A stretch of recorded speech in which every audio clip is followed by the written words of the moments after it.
तो दोस्तों इसके पहले की एक वीडियो में हमने जाना था कि भावनात्मक प्रतिक्रिया क्या होती है या इमोशनल ट्रिगर्स क्या होते हैं और आप कभी किसी बात का बुरा मानकर रिएक्ट कर देते हो। इस वीडियो में हम जानेंगे कि अगर आपको गुस्सा आता है, और हम सभी को गुस्सा आता है, कभी ना कभी गुस्सा आता है,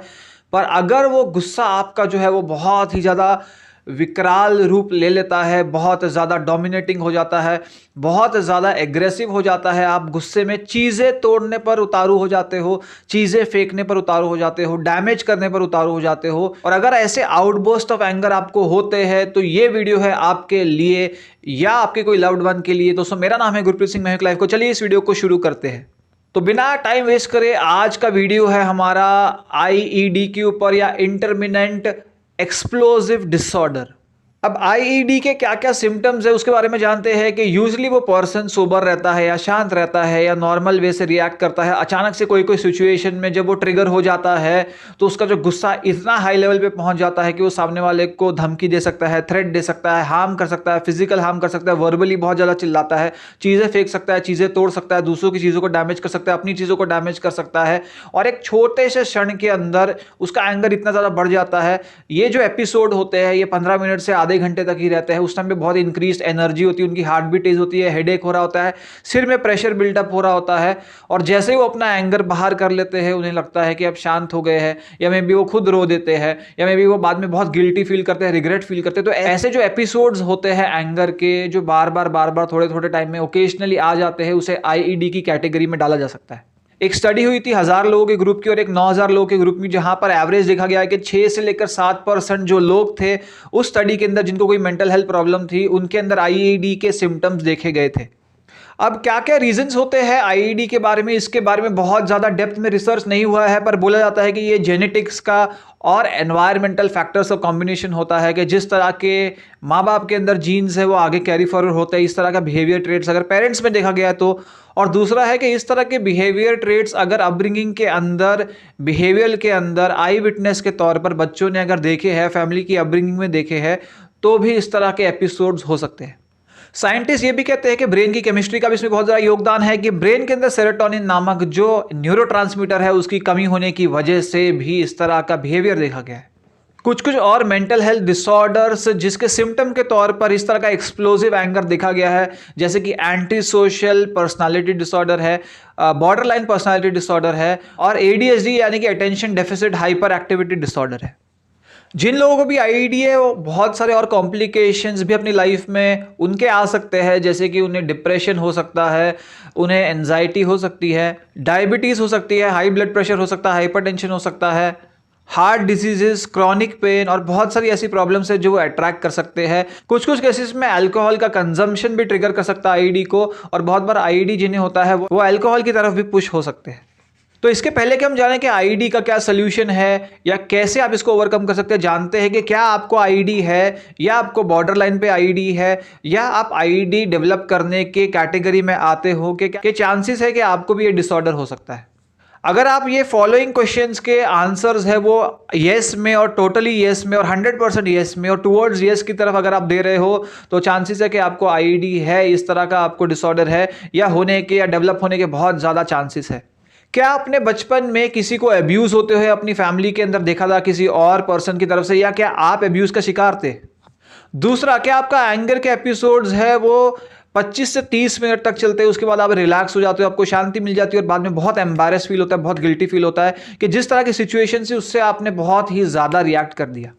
क्या इस एंगर की वजह से आपको लीगल प्रॉब्लम्स हुई है, जैसे कि कोई रोड रेज हुआ है या आपने किसी को धमका दिया या किसी को आपने मार दिया और उसकी वजह से आपको लीगल एक्शन फेस करना पड़ा? चौथा, क्या आपने अपने एंगर के एपिसोड में देखा है कि आप लोगों को हार्म करना चाहते हो, अपने आप को हार्म करना चाहते हो, वॉल्स को पंच करना चाहते हो, कोई चीज़ों को फेंकना चाहते हो, चीज़ों को तोड़ते हो, अपने आप को स्लैप करते हो, इस तरह के अगर आपके अंदर बिहेवियर आपने देखा है तो? पांचवा, क्या आपके माइंड में सेल्फ हार्म के बारे में या लाइफ से अगेंस्ट आपके माइंड में कभी थॉट्स उठे हैं? छेवा, के क्या आपके फैमिली मेंबर्स आपसे डरते हैं, वो आपको अप्रोच करने से डरते हैं और लगता है कि उन्हें कि आप कभी भी एक्सप्लोड कर जाओगे, बहुत ज़्यादा एंग्री हो जाओगे, इसलिए थोड़ा भी वो आपको छेड़ने से डर रहे? सातवां, कि आपको और बहुत सारे साइकोलॉजिकल डिसऑर्डर डिटेक्ट हुए, जैसे कि एंटी सोशल पर्सनालिटी या बॉर्डरलाइन पर्सनालिटी डिसऑर्डर या एंजाइटी, इस तरह के डिसऑर्डर्स। आठवां, क्या आप अल्कोहल का इस्तेमाल करते हो ये सारे बिहेवियर से भागने के लिए, और अल्कोहल की वजह से आपका ये बिहेवियर और ज़्यादा बढ़ जाता है और ट्रिगर हो जाता है और ज़्यादा आप एंग्री फील करते हो? नौवा कि आपने बार बार जॉब चेंज की या जॉब चेंज करनी पड़ी है या आपको जॉब से निकाला गया है क्योंकि आपका ये बिहेवियर कोवर्कर के साथ या बॉस के साथ ये हाईली अप्रिशिएट नहीं हो पाया। 10वां, जब आपका एंगर या गुस्सा कम हो जाता है उसके बाद आप दूसरों से अपने आप से प्रॉमिस करते हो कि फिर से इस तरह के बिहेवियर में नहीं एंगेज करोगे, पर जब आपका एंगर बिल्टअप होता है ओवर टाइम आप फिर से अपने आप को यही करते हुए देखते हो। 11 कि आप छोटी छोटी बात पर गुस्सा कर रहे हो, जैसे कि खाने का टेस्ट अच्छा नहीं था, खाना ठीक से नहीं बना, टाइम पे कोई पर्सन नहीं आया, कोई छोटी सी बात आपको जिस तरह से चाहिए थी उस तरह से वो नहीं हुई और आपको उस चीज़ ने ट्रिगर कर दिया। 12वां कि आपको लगता है कि आपको आपके माइंड के ऊपर बिल्कुल भी कंट्रोल नहीं है, थॉट्स के ऊपर कंट्रोल नहीं है, एक्शंस के ऊपर कंट्रोल नहीं है, इनवॉलेंटरली आपका एंगर हो रहा है, आपके कंट्रोल के अंदर नहीं है, जैसे कि कोई और पर्सन ही है जो इस तरह से बिहेव कर रहा हो। और लास्ट की क्या, अगर पब्लिकली आपको किसी चीज़ के लिए टोका जाए, करेक्ट किया जाए, आपको कोई नसीहत दी जाए, आपको बहुत ज़्यादा एम्बैरेस लगता है, आपको लगता है कि आपके अगेंस्ट है लोग, आपको लगता है आपके साथ इनजस्टिस हुआ और उस टाइम पे आपका इस तरह का एंगर बाहर आ जाता है। स्टडीज में देखा गया है कि आईईडी उन्हें डेवलप होने के चांसेस है जिनका जो चाइल्डहुड है बहुत ज़्यादा अच्छा नहीं था, मे बी पेरेंट्स बहुत ज़्यादा प्रेजेंट नहीं थे या मे बी पेरेंट्स की इसमें बहुत ज़्यादा फाइट होती थी और ये वाली जो फाइट है वो बच्चे देखते थे, उसकी वजह से उनको जो पीटीएसडी हो सकता है, या ये भी हो सकता है कि जो पेरेंट्स ने बच्चों पर ज़्यादा ध्यान नहीं दिया या बच्चों को बहुत ज़्यादा मारा पीटा गया है या उनके साथ अच्छे से व्यवहार नहीं किया गया है या जो लव केयर अफेक्शन है, वैलिडेशन की जो नीड्स है वो अच्छे से फुलफिल नहीं की गई है या एब्सेंट पेरेंटिंग रही है। ज़्यादातर जहाँ पर डोमेस्टिक वायलेंस का एनवायरनमेंट रहा है, पेरेंट्स के बीच में घर के अंदर लड़ाई झगड़े टेंशन रही है, वहाँ पर अगर इन सब चीज़ों को बच्चों ने देखा है तो आईईडी डेवलप होने के चांसेस बहुत बढ़ जाते हैं। तो क्या सोल्यूशन है आईईडी का या इस तरह के एंगर का, इस तरह के इम्पल्सिव एंगर का, इस तरह के जहाँ पर कंट्रोल नहीं है? तो डायलैक्टिकल बिहेवियरल थेरेपी जो बॉर्डरलाइन पर्सनालिटी डिसऑर्डर में यूज़ होती है वो बहुत हद तक फ़ायदेमंद होती है। माइंडफुलनेस की टेक्निक्स हेल्पफुल होती है, बहुत हद तक हिप्नोथेरेपी भी हेल्प करती है आईईडी को कंट्रोल करने के लिए। मेडिटेशन, माइंडफुलनेस और अपने इमोशंस को एक्नॉलेज करना और उन पे कंट्रोल धीरे धीरे मेंटेन करना एक थेरेपिस्ट की हेल्प से, काउंसलर की हेल्प से, साइकोलॉजिस्ट की हेल्प से, ये आईडी के सिम्टम्स को बहुत हद तक हेल्प कर सकता है। उसके अलावा अगर हम मेडिसिन की बात करें तो बहुत सारे मूड स्टेबलाइजर्स है, वो टेम्पररी इफेक्ट कर सकते हैं, अच्छा इफेक्ट दे सकते हैं। एंटी एंजाइटी की दवाइयाँ भी हेल्प कर सकती है। अगर और कोई साथ में एग्जिस्टिंग साइकोलॉजिकल कंडीशंस है तो उनसे रिलेटेड मेडिकेशंस है या एंटी डिप्रेसेंट्स है, जैसे SSRI कैटेगरी के एंटी डिप्रेसेंट्स है, वो भी हेल्पफुल हो सकते हैं आईडी के सिम्टम्स को टेम्पररी रोकने के लिए।